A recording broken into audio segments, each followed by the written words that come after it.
Armed Forces Remembrance Day is celebrated on the 15th of January every year.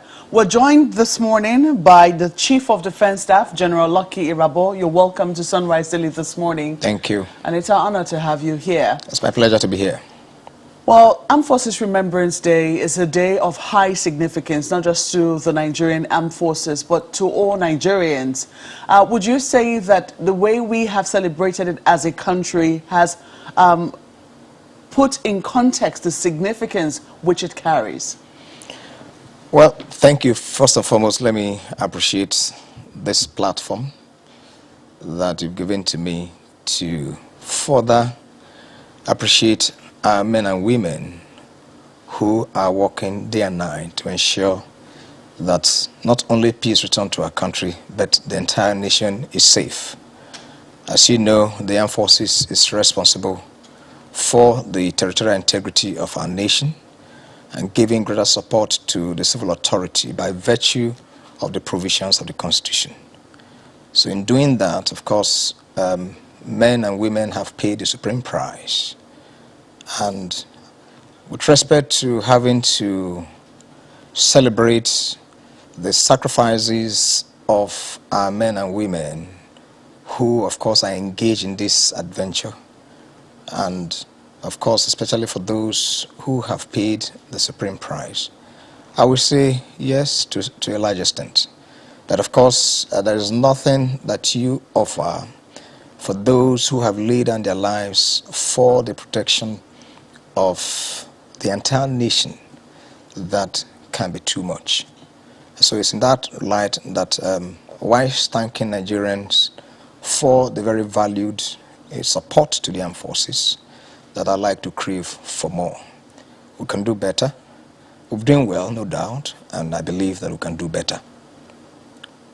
When you say that we can do better, what areas precisely are you looking at?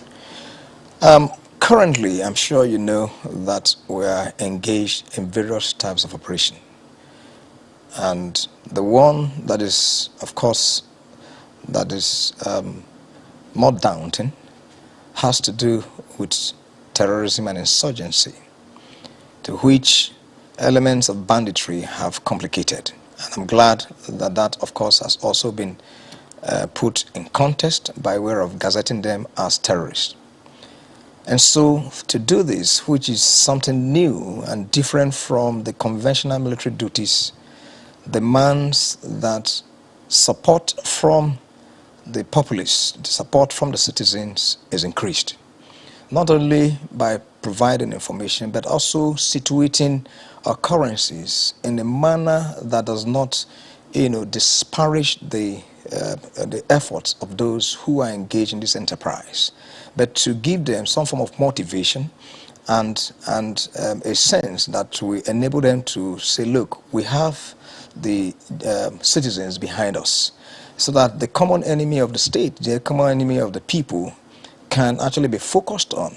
But currently, I believe that there's still a number of grounds to cover in this area.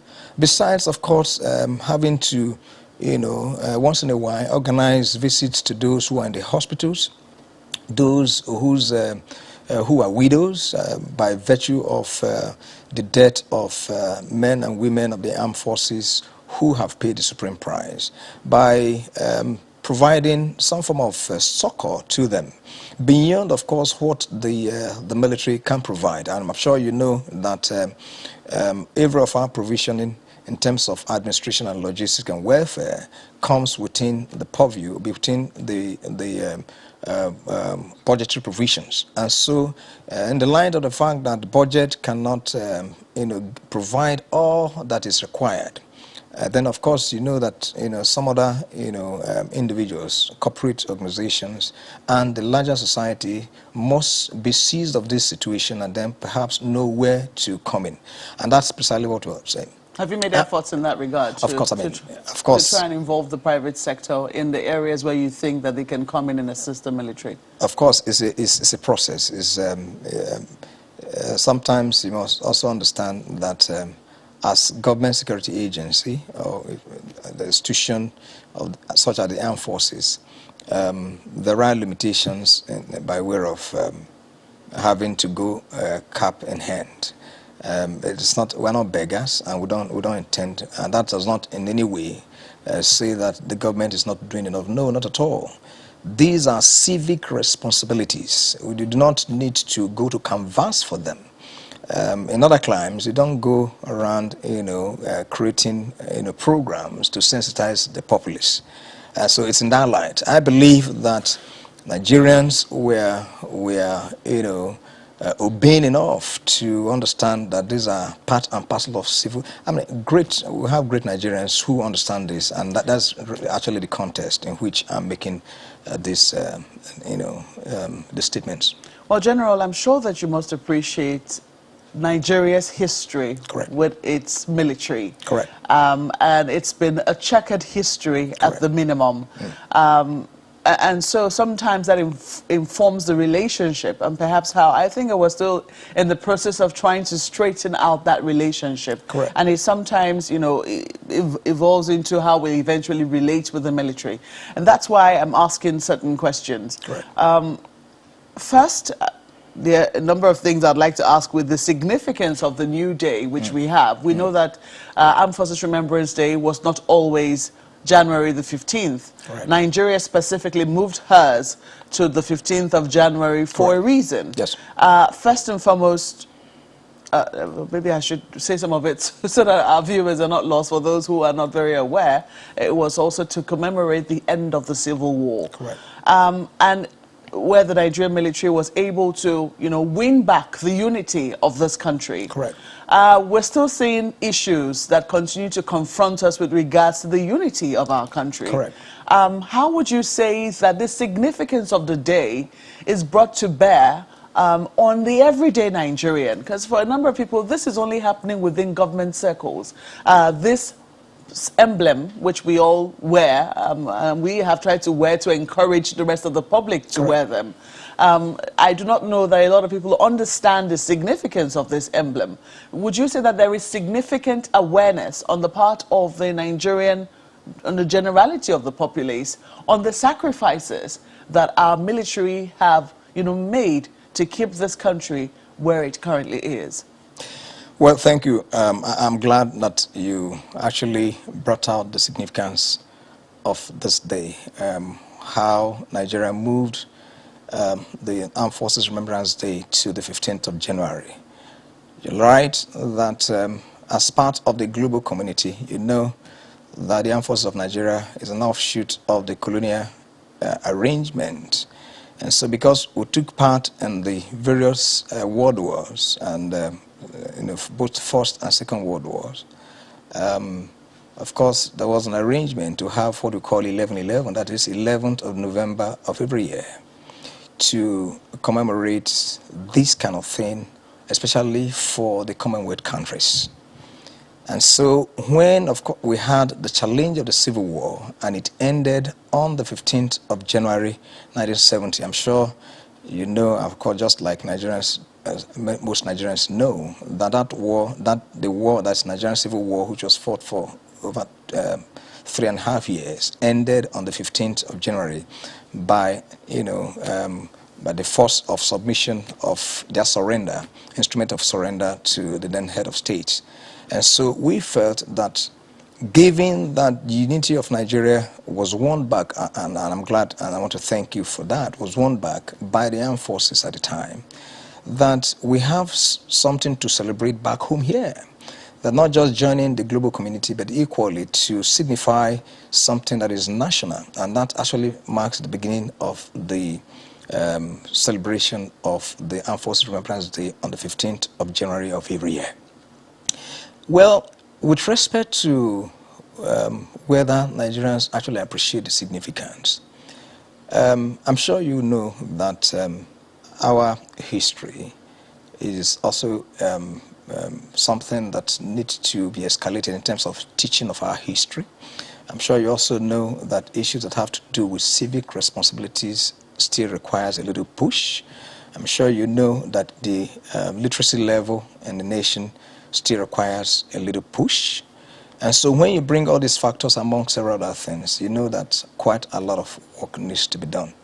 But it's like asking what, within the scale of preference, what should be our focus in terms of engaging in core military duties and other allied things that have to do with educating the populace for them to know that this is the significance of this day. I believe that if you bring all the agencies of government, that military may not be the best to be suited to bring this understanding to bear to Nigerians. And that also links up to the earlier, the rider that you gave, by virtue of this question, which has to do with military involvement in politics. I believe that that's what you try to bring out, and what impression many Nigerians have with that kind of our past history.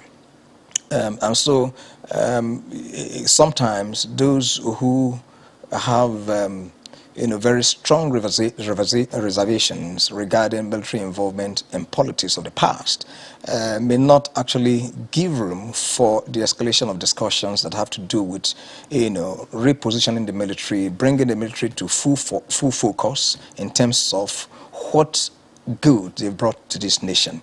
But be that as it may, today I believe that Nigerians are no longer in doubt as to the subordination of the military to civil rule. I believe that no one is in doubt that democracy has come to stay.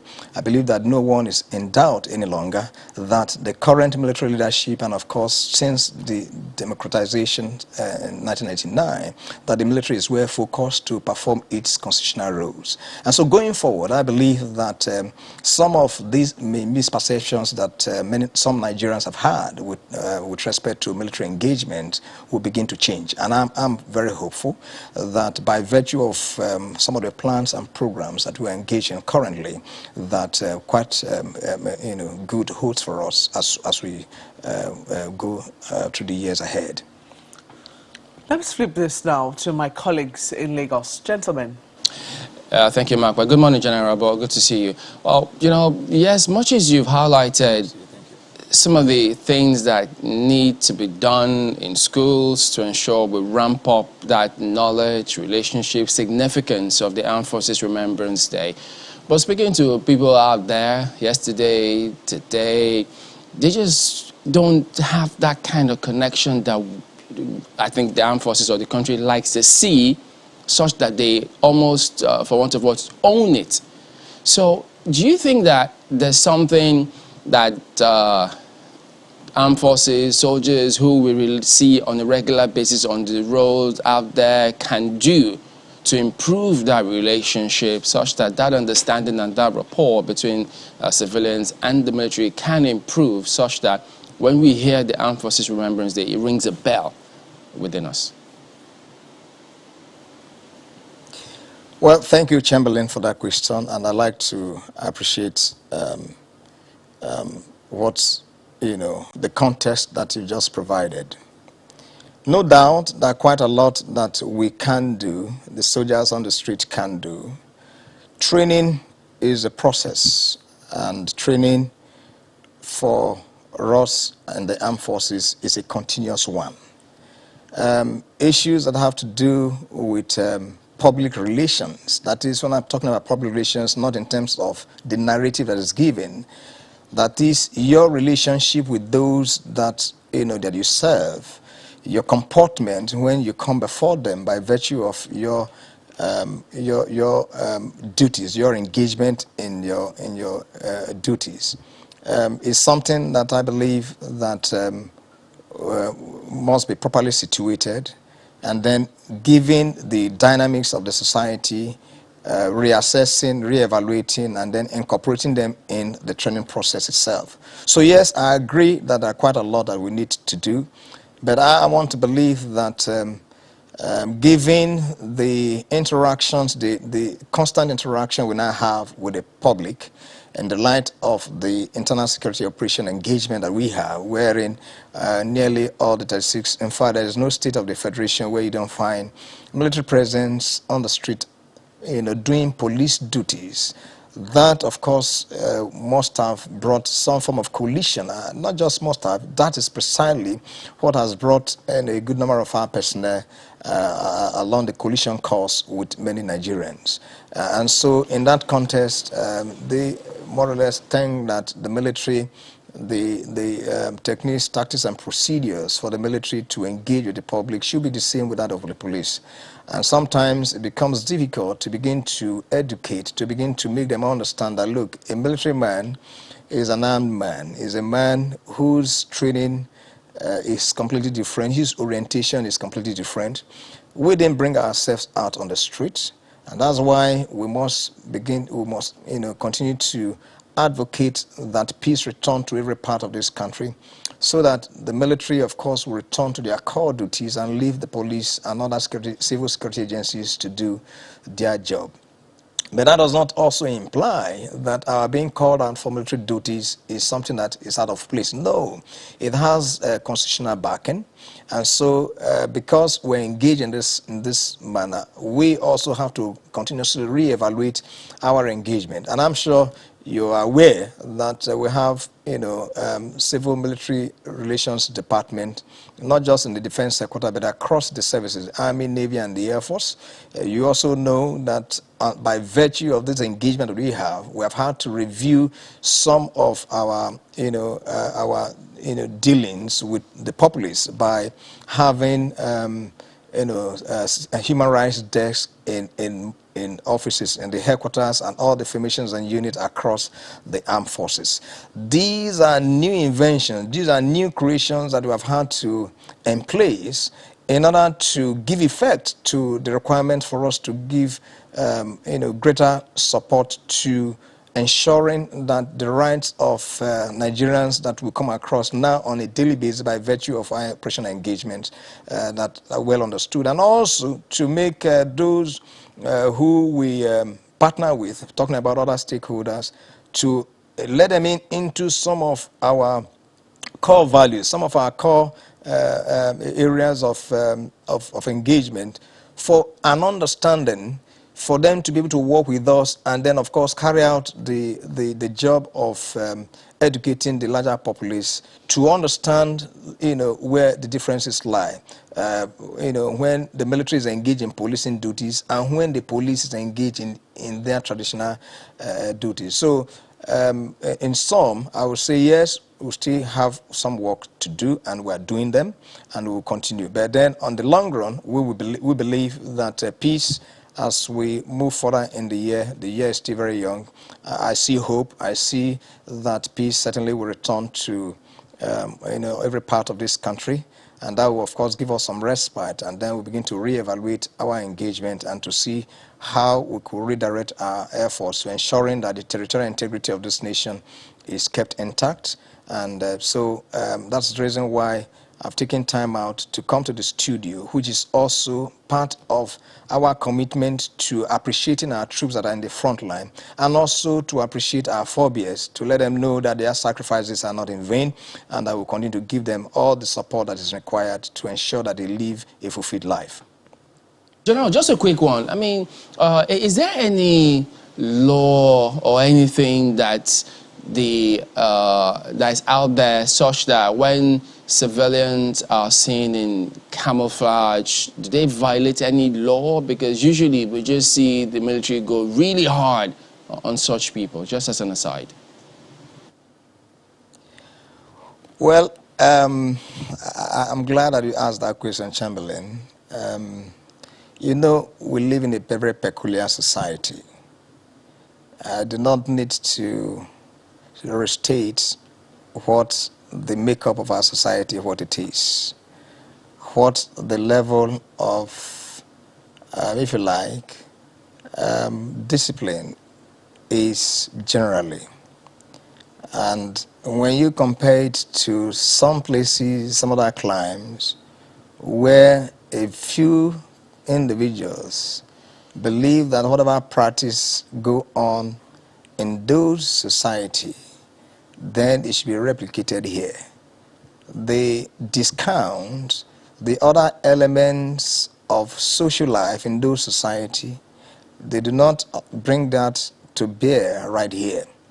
So with that in mind, the criminals amongst us have had to take advantage of the military gears, military, police, and of course other security agencies, their gears to perpetrate a crime.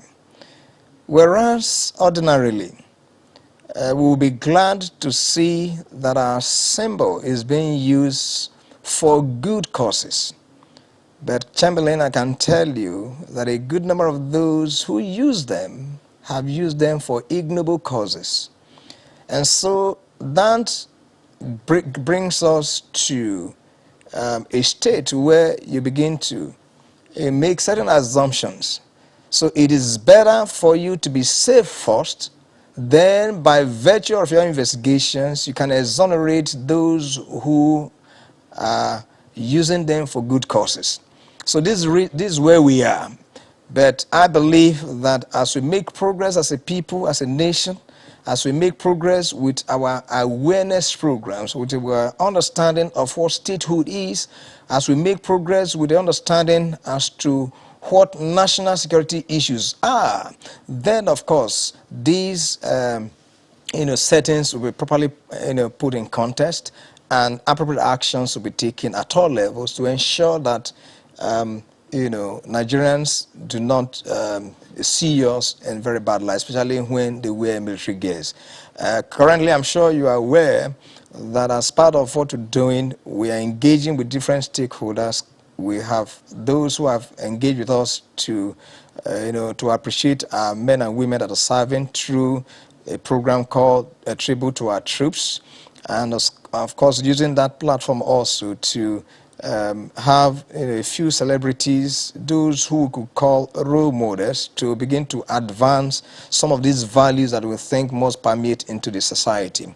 And a good number of them, of course, have also spoken to me to say, look, these gears that you've given to us, even when we try to display them, you find some of your men at various checkpoints having to ask us questions about them. I say, yes, of course, that will be, but then with some form of courtesy, you will not be manhandled. So these are issues that we are contending with, and I believe that we're going to make progress with them. Well, General, there is the natural temptation to ask you operational questions and all of that, but today we just want to celebrate the military. Feel free. No, not today, General.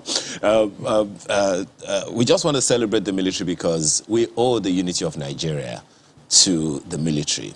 But one thing that touches one is the sustenance of the activities of the military over the years. That's why it's Armed Forces Remembrance Day. One of the ways in which growing up we remember the military was to see that unknown soldier from place to place in different parts of the country.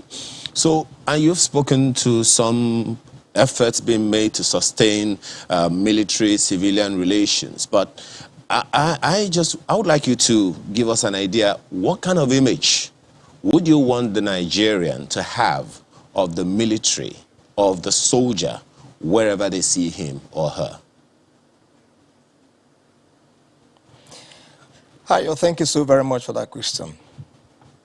Maybe to answer you, the question to ask is this: what greater love than for a man to lay down his life for his friends, and in this context, for his fellow citizens?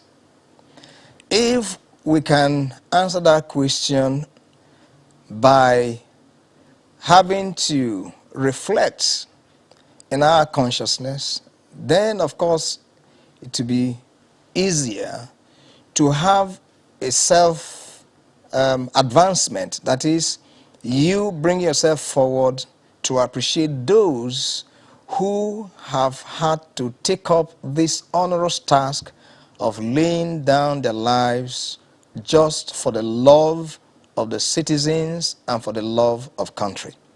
So I believe that Nigerians, even as they listen to me, and of course, not just only on this platform, as they also, get the sense that we're trying to promote, by virtue of this engagement through other,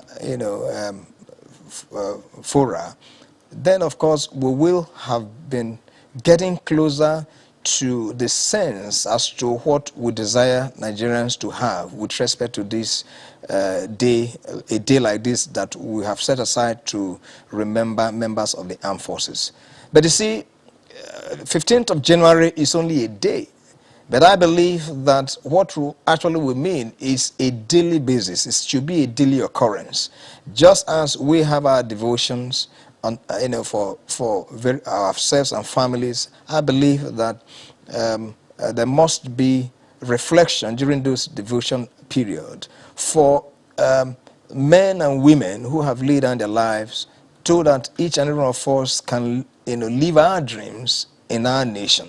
I do not think that is too much to do, and I'm glad that by virtue of the privileged position that I hold, that there are many Nigerians, millions of Nigerians who are engaged in this enterprise, praying for men and women of the armed forces, giving their support in one way or the other, especially for the widows and the orphans of our fallen heroes, to ensure that they do not regret, that they are also motivated. And most of the reason for, because the military, as it were, is an institution that is also dynamic. Many years ago, I was a young, man. I was a young boy that joined the Nigerian Defense Academy, and of course, over the years, after my training and then commission, I grew through the years. Today, I'm the #1 soldier of the armed forces. And one day I'm going to exit. At the time of entry, there was someone just like me. And today, several years after, decades after, I'm here. And of course, in years to come, of course, I will be exit. There will be also, so it's a process. Now, what do we do for those who will need to come in? How do we motivate them? How do we bring them to have the mind to serve their country with such love that every one of us have exhibited over these years? This precisely is, what I believe should be done in order to motivate Nigerians that, look, there is a need for us to keep the territorial integrity of this nation intact. There is need for us to preserve the unity and cohesiveness that we have. And today is only the military that, in my view, that stand that position to, give that sense of national unity, because you cannot speak of sovereignty without the military. Military, for you to talk about a sovereign state, is a state that its territorial integrity is protected. It's the military that gives it that form. And so where you do not have, a professional armed force, I'm sure there are examples across the world that that anarchy is just knocking around them. So we do not want that here, and it's by virtue of the collective response, the collective action of Nigerians and of the various stakeholders that will enable us to get to that shape and form. So going forward, we want to see in a better appreciation of men and women of the armed forces in such a manner that they are motivated to do what they should. That does not imply that there are no other Nigerians in other walks of life who are not helping to contribute to the growth and development of our nation. No, that's not it at all. But it must be properly situated, and I think that Nigerians are well educated and well knowledgeable in that sense to be able to understand the context that we're making this presentation. Well, General, you talked about us asking the motivation question the other time, and it would naturally tempt me to ask one or two operational questions, since you have asked us to feel free. First of all, the motivation for those who are in active service now, and motivation for those who may be interested in getting into the system, as you did as a young man many years ago. Yeah, thank you. First is to appreciate, by virtue of encouraging those at the front lines, giving information, whenever you see them, appreciating them, by saying, look, you're doing a good job, please keep it up. And where we have not done well, also, point it out, but in a manner that somebody will know that you are, urging him to do better in a manner that does not disparage him. And then, of course, also encouraging, your neighbors to do the same. And, of course, also for corporate organizations to undertake certain corporate social responsibility projects that that target orphans and widows of men and women of the armed forces, and of course where government programs, government supports need to be boosted. If those corporate organizations have the wherewithal to increase government effort by way of providing certain tools for work, then one will encourage.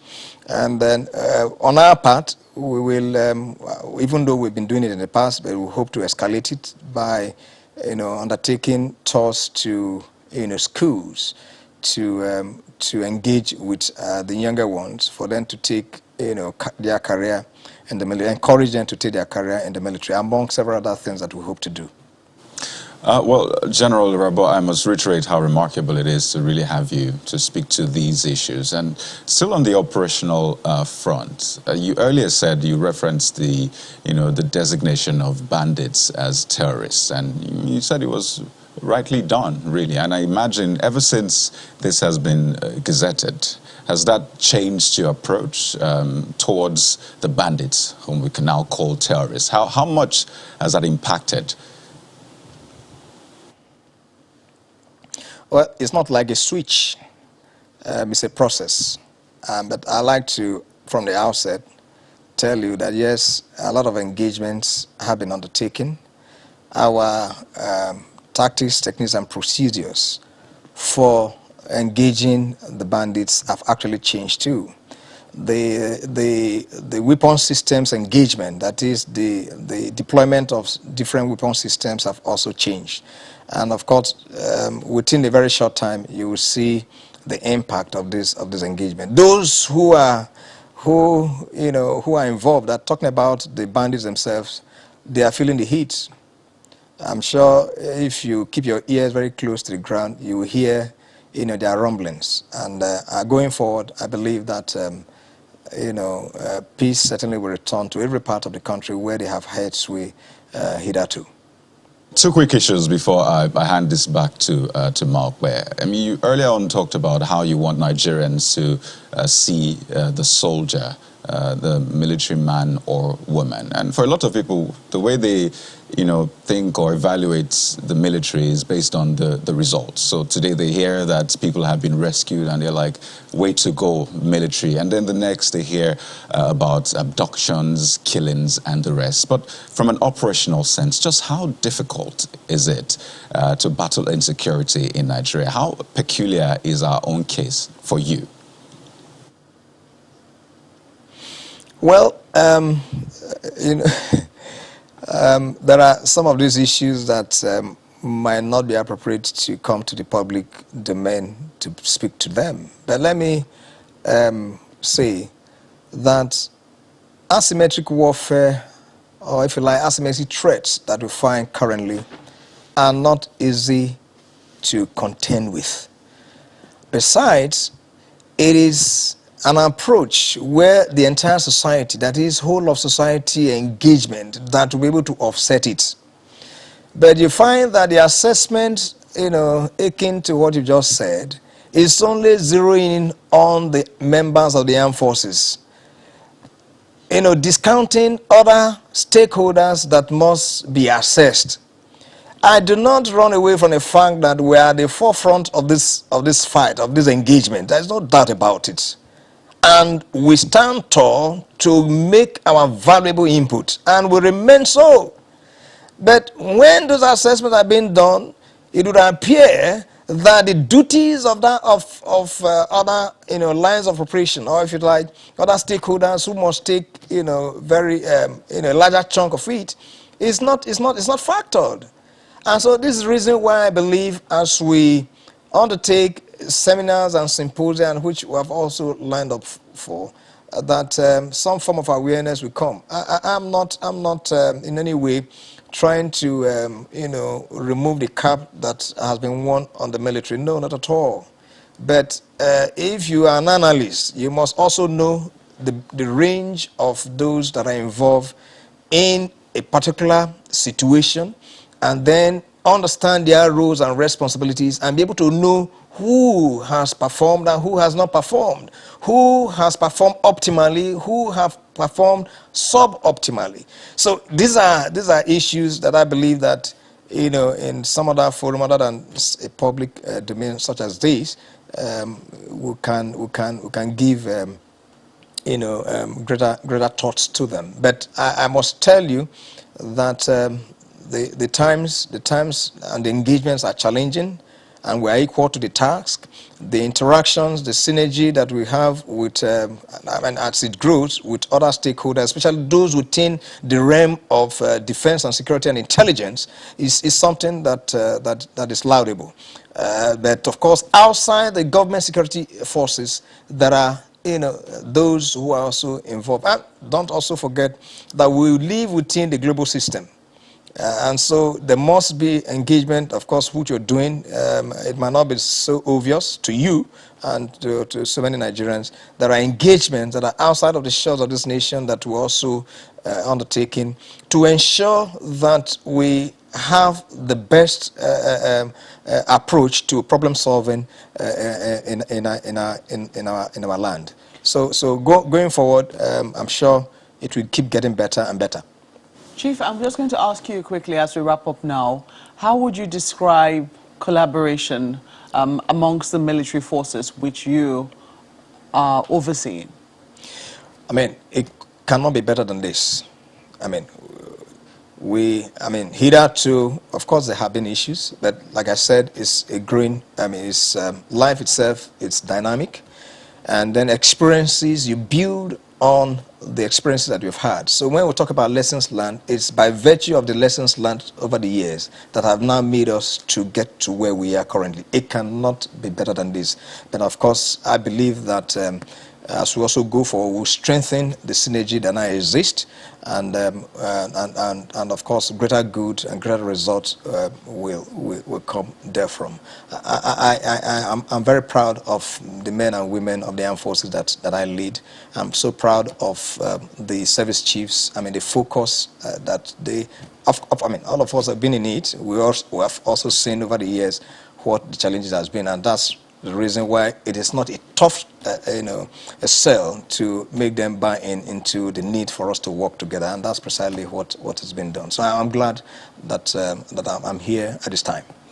Well, CDS, it was our honor to have you here in our studios. We honor the memory of those who have fallen. We have great respect for those who are currently serving, and we hope that you give them our best wishes as we celebrate Armed Forces Remembrance Day. We also hope that you will not shy away when next you're called upon, especially with regards to the current wars that we're fighting in our country. Security, as the President did say, is on the front burner, and it is on the front burner for many Nigerians.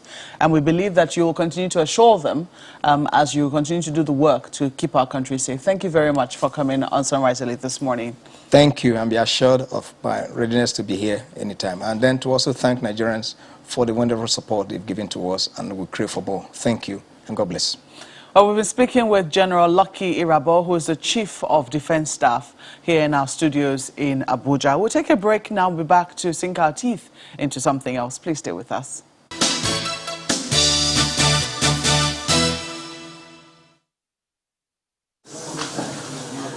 5 months after its establishment, the Rescue Nigeria project, RNP, is taking a step further to establish its presence in states across the country as it inaugurates a national structure at this gathering. We have to stop.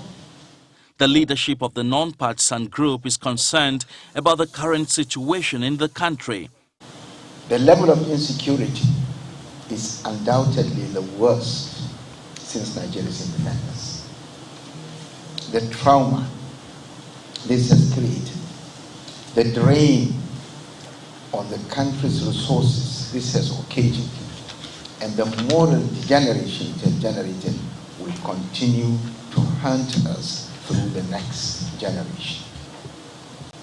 Corruption has risen to levels hitherto unheard of, diverted huge public resources to private pockets.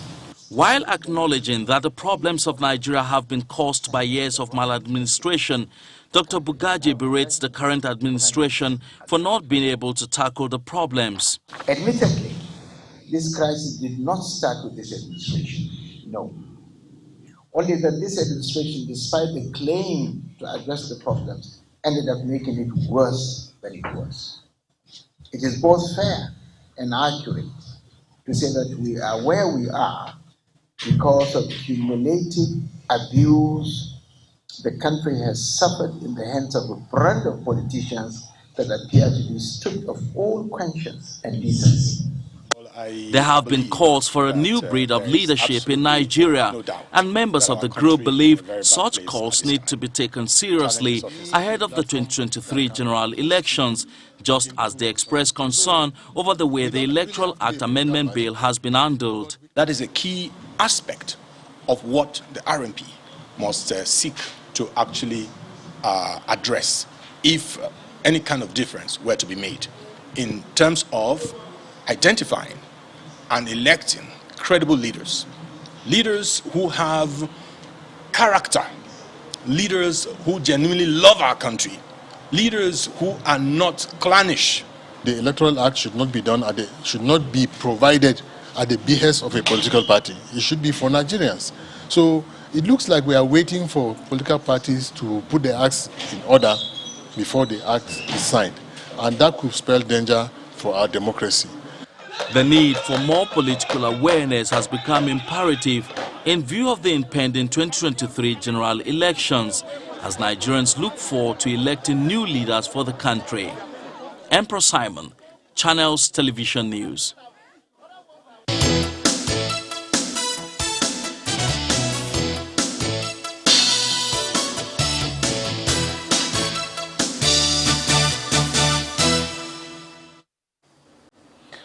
Well, we're talking about the state of the polity right now. As you well know, 2022 is the year of politics, and barely had we started the year, then we started to hear declarations almost already, especially from the ruling party. We're not very certain where the PDP stands in all of this, but we will be asking our guest this morning just what sort of leader Nigeria needs as we are structured as a people. Is it possible for us to make progress? Are we held down by our political structure, or that's something, what really needs to shift for us to make progress?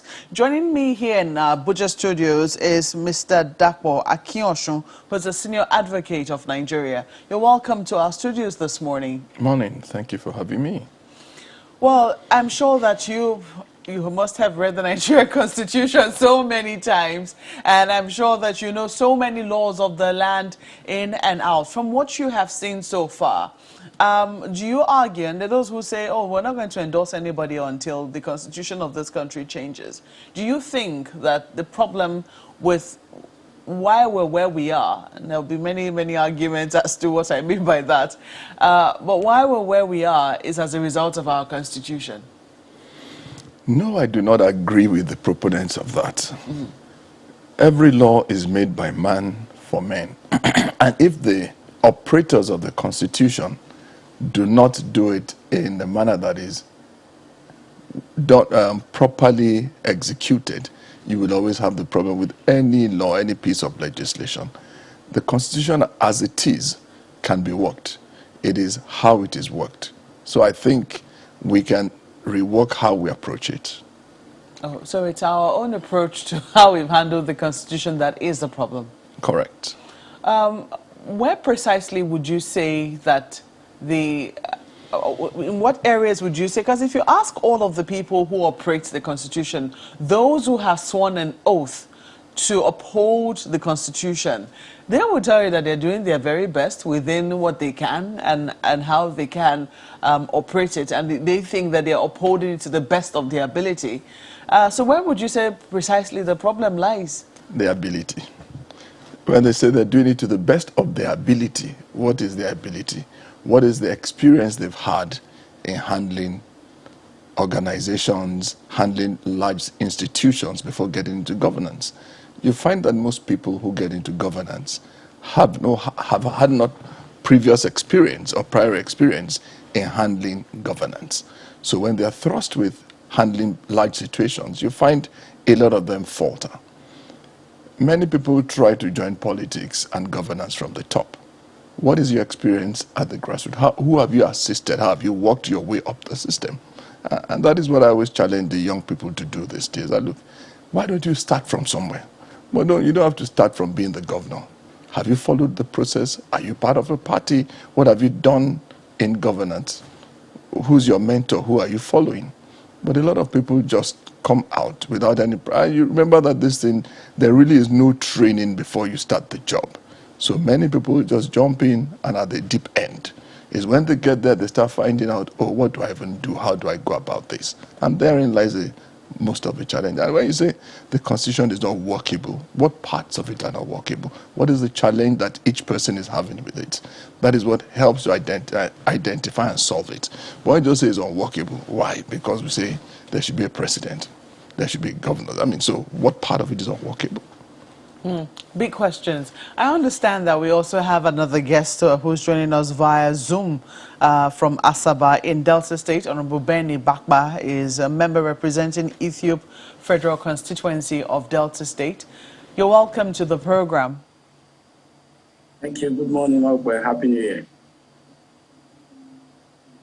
Happy New Year indeed to you as well. I'm sure you've heard the opening words of Mr. Dakmo Akionshu. I do not know if you agree with him, because you also have sworn to uphold this constitution, and you are currently in one of the chambers where laws are made for us at the federal level. From what you have seen so far, would you say that there are deficiencies in our constitution that has, well, I say, hindered you and your colleagues from being able to carry out maximally the functions of your office? For me, I think I want to adopt all he has said. I don't see any impediment in the Constitution that is affecting our responsibility. What we have as a problem is our attitude towards the implementation of the Constitution. The executive and the way they tend to look at the legislation as if it's an appendage, the executive and their disregard for what we are churning out as a parliament, as a shrine in the Constitution. So I think what the problem we have as a country is the application of the Constitution, not the Constitution. Yes, Constitution is a law. It's meant for men, and if there are issues, they are bound to be amended. But so far, what we have, how well are we implementing it? So I don't think the Constitution is actually the problem. It's our attitude. We need to purge our attitude, purge ourselves of this mental, ignoble mental tendencies, so that people can actually do what they are supposed to do at the right time. Recently, I had the privilege of having an interview with the president, and we had the conversation around restructuring. A very small part of the conversation bordered around restructuring, and of course, he went back to what he said before. What do they mean by restructuring? If you ask, there'll be many definitions, meaning different things to different people. But there are those who believe, and they believe very rightly so too. They're very convinced in their beliefs, that there's a way we've been structured that has not helped us grow. The fact that, in terms of monies, for instance, how we've handled the financial aspect of our country, the fact that where resources are gotten from is different from where they are eventually spent, the fact that states have to come to the federal government at the end of every month to share resources. They believe that sort of arrangement does not encourage productivity, that it has encouraged the indolence or I don't want to say of our leaders, but, has encouraged a general certain indolence, which we've seen, that has affected where we currently are. Do you agree with that? Do you see a problem there? Or again, do you blame it on our attitude to it? You see, like you rightly said now, the issue still comes down to how the leaders are operating. The idea behind a welfareism, bringing some of the money from the different regions into the center of its own is not bad. It is how it is spent that is the challenge. If it is spent on maintaining the infrastructure that the federal government should maintain, then you will find that there's enough to spend on military, policing, and those issues are areas where we need to put a lot of money. But what you find is that some states and many governors have gone comatose. Rather than looking at what each region can generate, what can my state generate, they are comfortable to just wait for the share of the center. But the idea behind it is that if each state is working hard to produce and develop its own economy, and as we've seen an example in Lagos State, it is not every state that is like Lagos, but each state has abundant resources, if well managed, can generate a lot of income. And rather than look to the center for the share, each person should be looking at what can we do. But with the way it is run now, it is difficult for the states to even pay their salaries. How then will they generate more money? But we have to look at how we operate the Constitution and those things so that people can be more effective. Let me flip this to my colleagues in Lagos. Well, thank you, Mokwe.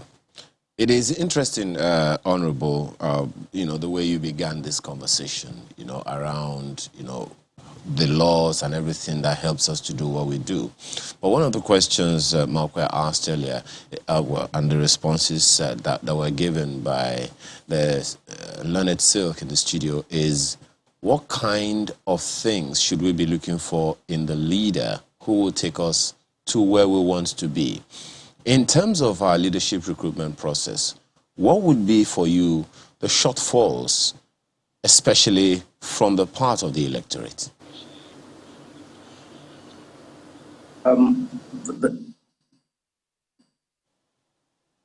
Honorable, that's for you. Okay. Well, first, the leader that Nigeria should expect going forward, because presently we have, because the head actually directs a lot of things. The leader we should be looking forward to is that leader that will understand that there's a time for politics and there's a time for governance, a leader that will be non-nepotistic, a leader that will have Nigeria as one and look at all of us as Nigerians, a leader that will respect our constitution and operate it the way it should be, a leader that should listen to the people.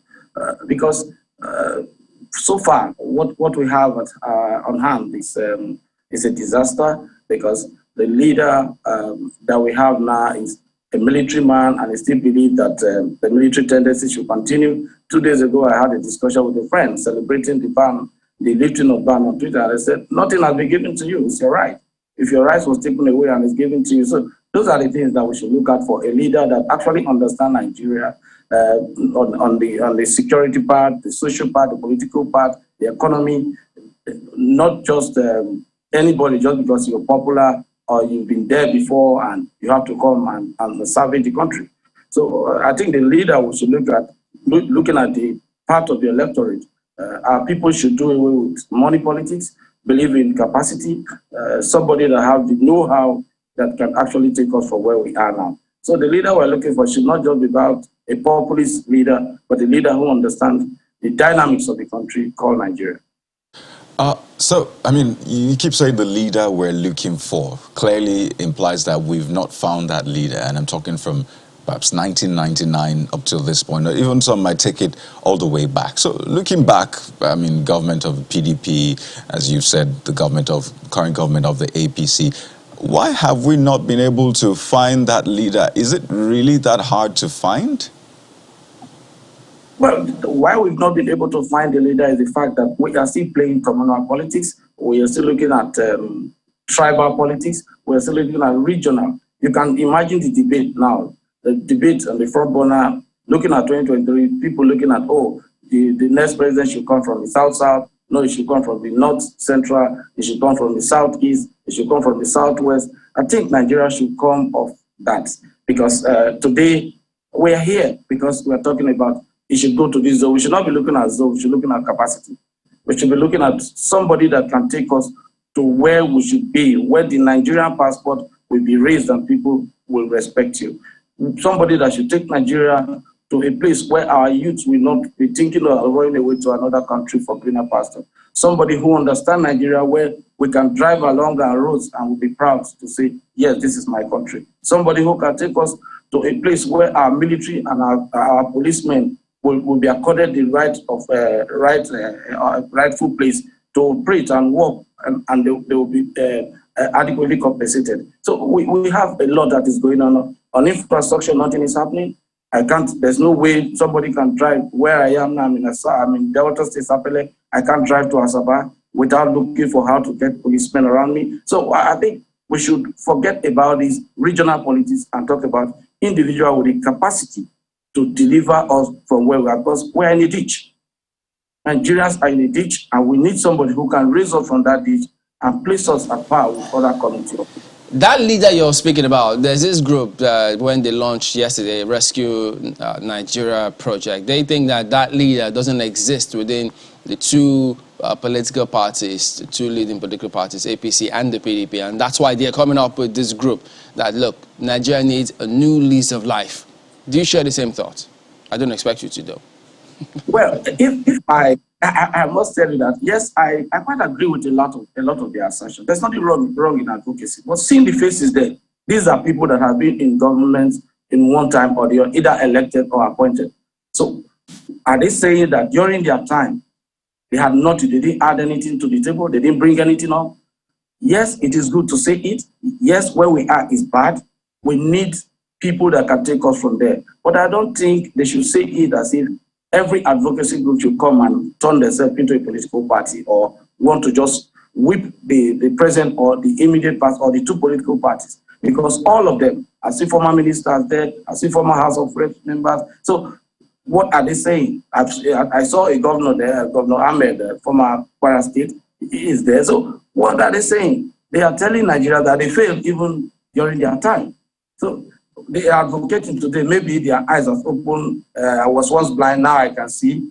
But they are not really supposed to be putting themselves because from the body language, they seem to be thinking of getting, using the platform for political relevance and election. So I agree with them. We have these things, but they are not even the right set of people to cry because they are part of the problem. Mr. Akionshu, let me ask you, as the Secretary of APC Professionals Forum, there's been this question about not leaving things for politicians entirely to do, because if you do, you cannot then complain if they keep getting it wrong because you allowed that to happen.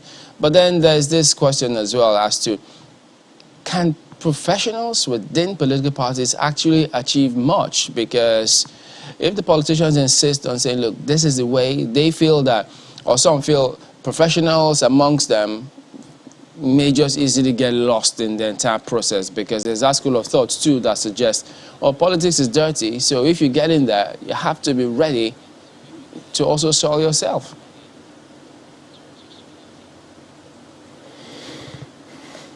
Definitely, politics, they say, is dirty. But how is it going to be cleaned up if clean people don't want to be dirtied?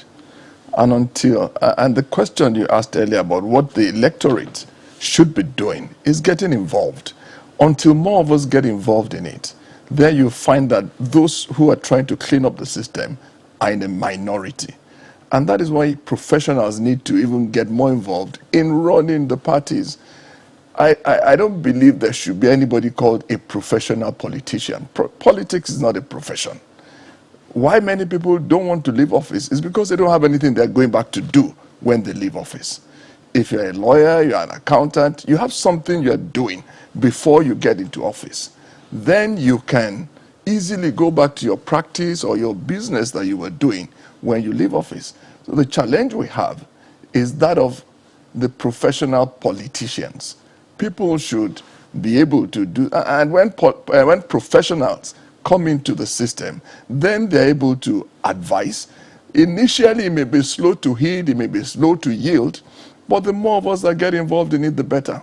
But as long as we all look at it and say it's dirty, I don't want to be a part of it, then you will find that the politicians will continue to do what is wrong. But gradually, it is gaining ground. I believe it is getting more acceptance even among the political elites.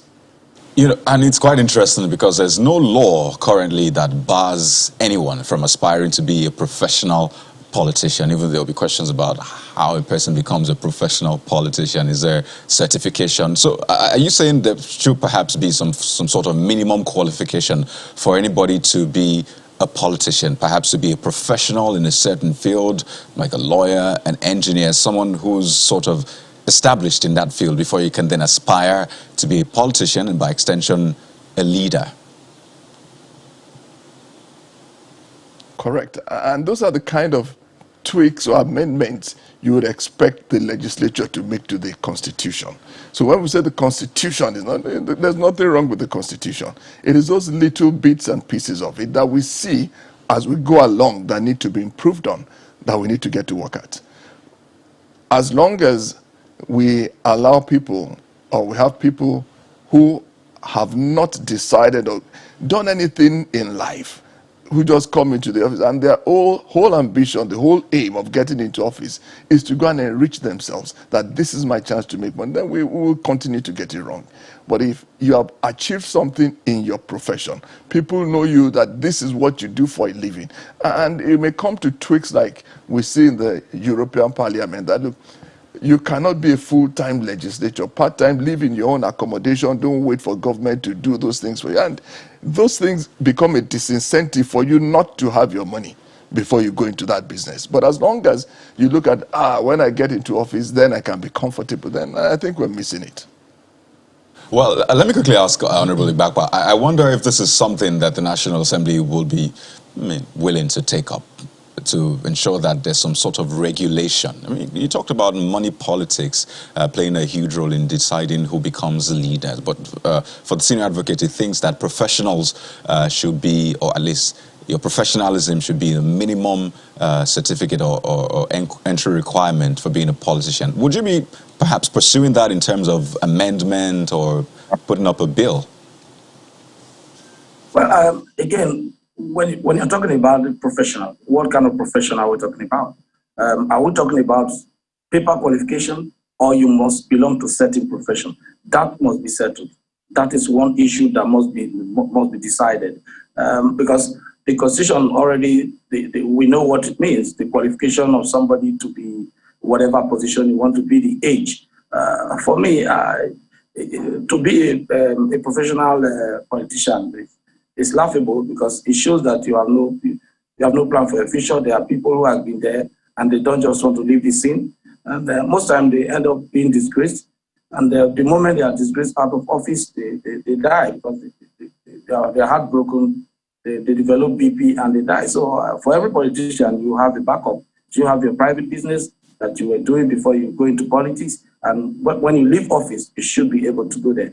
I remember as an individual, I served in the Delta State House of Assembly, and I served as a commissioner. And I went back to my private business for 4 years before coming to the National Assembly. So for everybody thinking that you have to be a politician all your life, I think that is that's an aberration, and it should not be encouraged. But say we have to make it a law, I don't think that would be infringing on the right.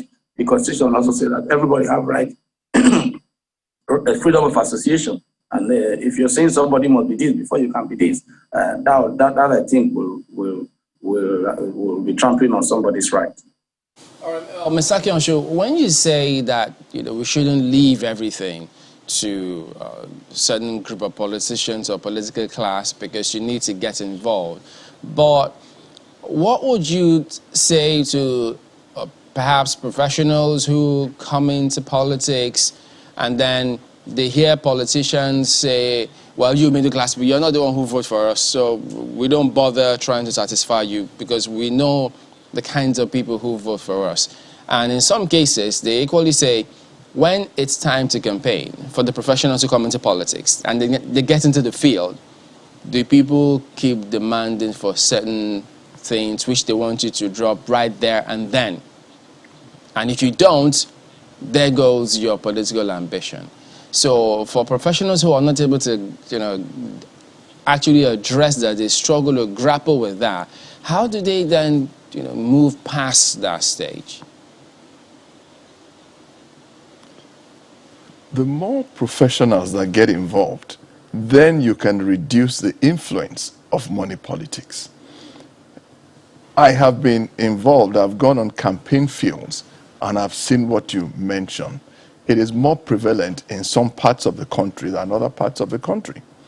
But you will then find that how do I get into it is if more, look, the percentage of Nigerians that vote is abysmally low compared to the number of registered voters.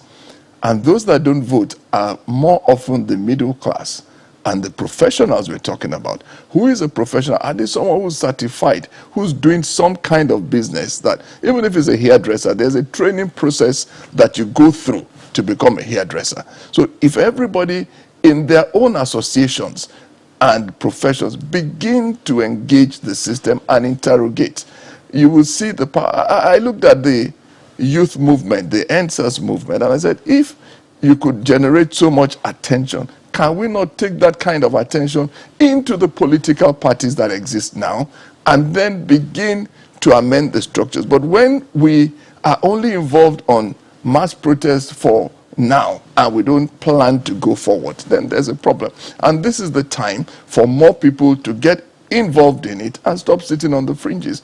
But as long as the people who will do the right things don't get into it, then those who are willing to spend money and go and recoup it when they get into the office are the ones who will keep getting there.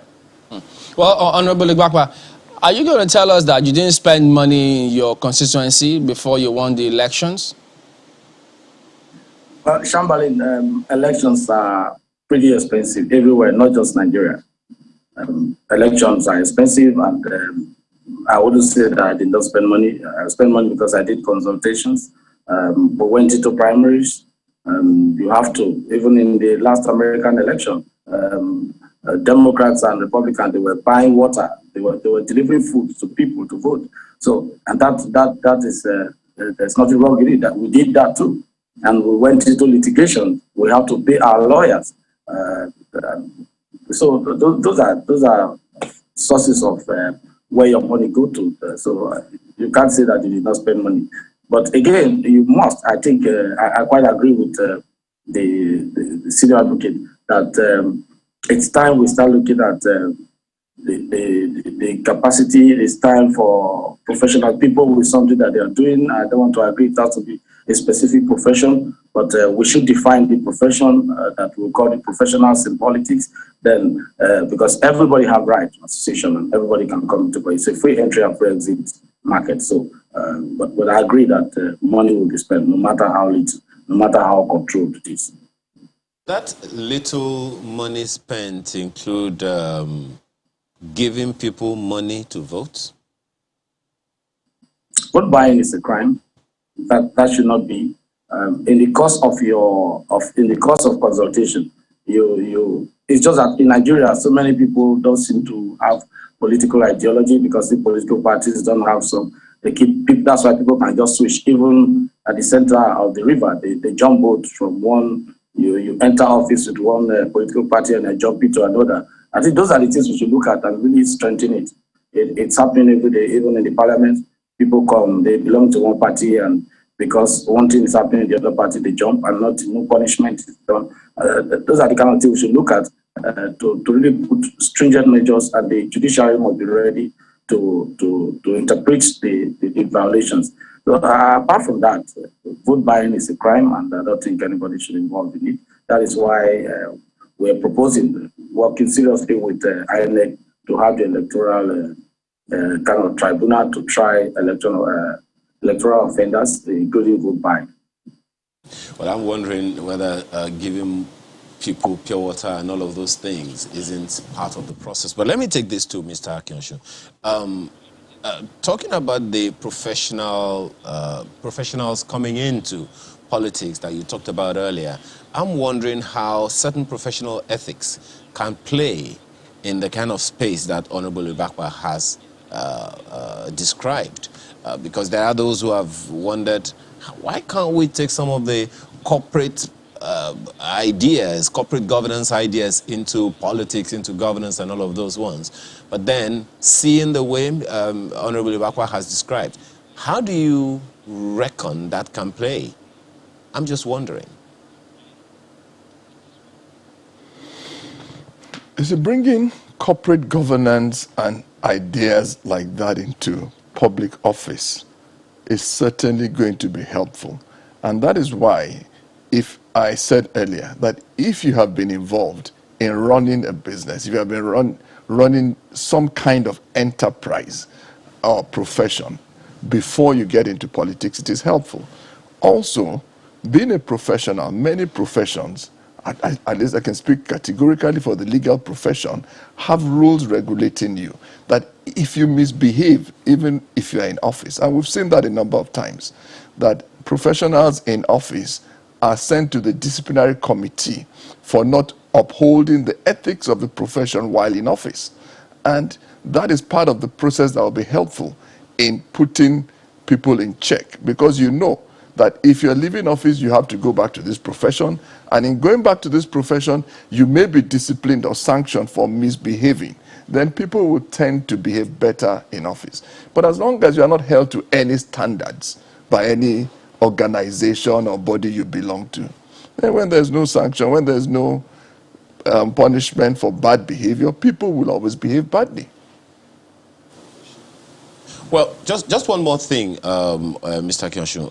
I was just wondering, would you subscribe to the notion that the NBAs of this world, the Currents, the ICANNs, should sponsor candidates into in politics to run for office so that they can tie the noose around their necks along the line that you have talked about? Disciplinary committees and all of that, if they don't perform to par when in office. Yes, professional organizations can support their members who are going out. I mean, nothing stops a profession from recognizing that a good lawyer is going into the fray. We should all support him. But you cannot legislate on those kind of things or compel professions to support a person, because if the parties are built on ideologies, which is fast thinning out in Nigeria today, people just come out and say, vote for me because I'm good looking, or vote for me because I'm tall or I'm short, or I make the best posters. They're not really talking about what is the ideology of the party again. I remember that growing up, we used to watch campaigns by Bafemi Awolowo. We knew what he was campaigning for. And I think APC coming out this time around, in 2014, in the 2015 elections, had certain things they said, we are coming to do. And people have continuously measured them by the things they said they were going to do. But a situation where you don't belong to any ideology or any ideals, and you're not speaking about anything in particular, and then you just come in there, I was voted, and you go back the same way. So I think it will be good for professionals to recognize or endorse members who are going that, okay, we know this is our member, is truly a member, then he can vote, he can be voted for. But we cannot say it should be in this party or that party or support him because it's that party. But we want to have some kind of recognition that this man, yes, is a part of the ICANN, is part of ANANS, and therefore we recommend. Of course, that will even make people more active in their professions. Honorable Bakba, just one more thing. Help us understand this. So when you give people pure water, recharge cars, jollof rice during elections with intention for them to vote for you, that is vote buying, isn't it? No, that's not the issue, Shabali. What I'm saying is there's that possibility of you can provide water, people provide water, you can provide it at the, apart from that, especially for some of us who are already in office, they consider it a responsibility. That's one huge I'll call it expectation of the people that you have to do it. There are so many unprintable requests that people expect of you. So if you're providing water, you're not giving money, you are not going to be there. Somebody has to do it. Both parties, everybody They are not Father Christmas. They are doing it with intention to get re-elected. And when they do it during election period or campaign period, it's to get them to vote for you. Or are you doing it because you love them? No. No, because you love them, because they are your constituents. Honorable, we all know this is. You're doing it so you can get re-elected. You have to. Those are some of the small things. That's how people spend. You must do them because the other party will do it if you don't do it. So everybody gets to do it. And you don't even know who's going to drink your water.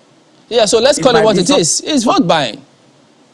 So on this ground, let me just say, there's something I needed to say that the senior Leonard said about punishment. The sanctions actually, apart from the formal sanction by professional, there are sanctions. If you don't perform as an individual, the sanction is for the people to abandon you and not vote for you. So I think the best sanction is for the electorate to look at the performance of people they put in office. Somebody cannot represent you for 4 years and there's nothing to show for it.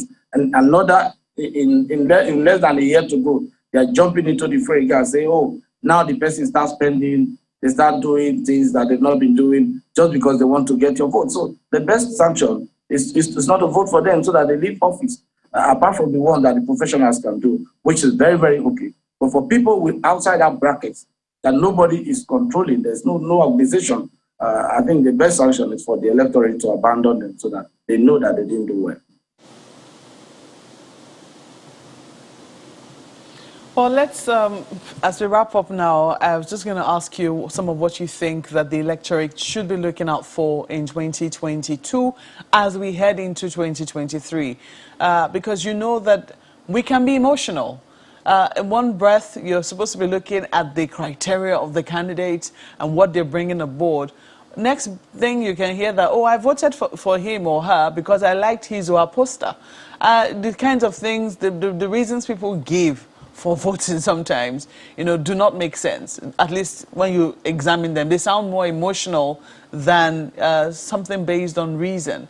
How does the electorate avoid getting into or being caught in an emotional trap rather than making a rational decision? Sadly, there is a need for more voter education, and people have to take an interest in their own lives and the country as a whole. We tend to get emotional over religion, over tribe. That is from my area, let's vote for him. The legislator said, well, it's okay to give them water and food. If I'm going to a voting center, I'm not going to collect pure water from somebody. I'll probably go with water from my house. And we need more people like that to come out. The people who are influenced by this are the masses who have been impoverished by these same people giving them water and food at the voting centers. What we need to do is that more of us need to understand what is the role of the legislature. Who's my local government chairman? Who's the senator? What is he expected to do?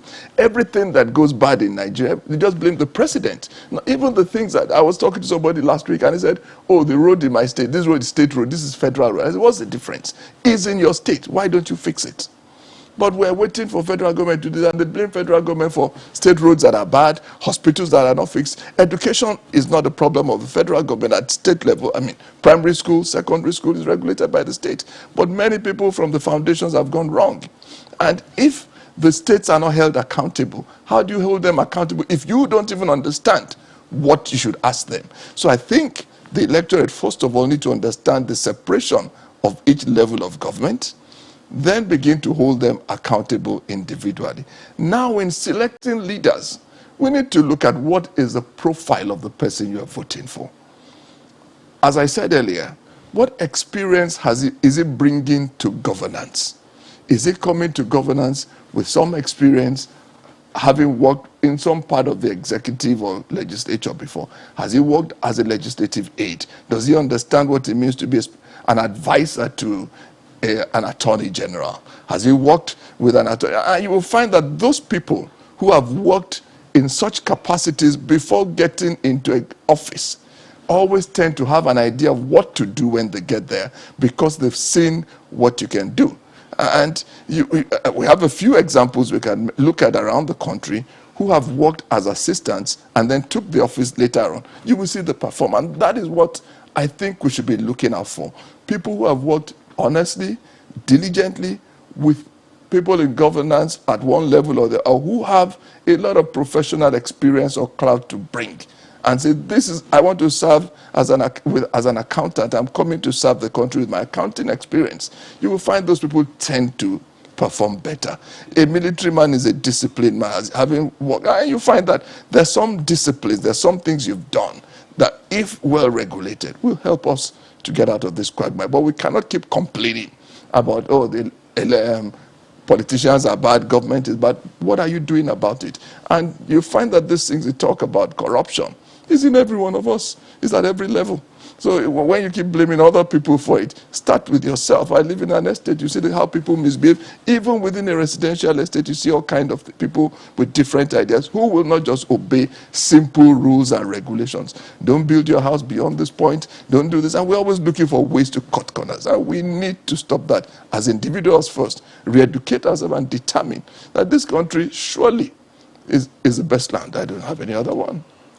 Well, we could go on, but we have to call it a wrap because time is not our friend. We have to thank you so much for coming on the program this morning. Mr. Dakpo Akin-Osun is a senior advocate of Nigeria. Thank you for coming to our studios this morning here in Abuja.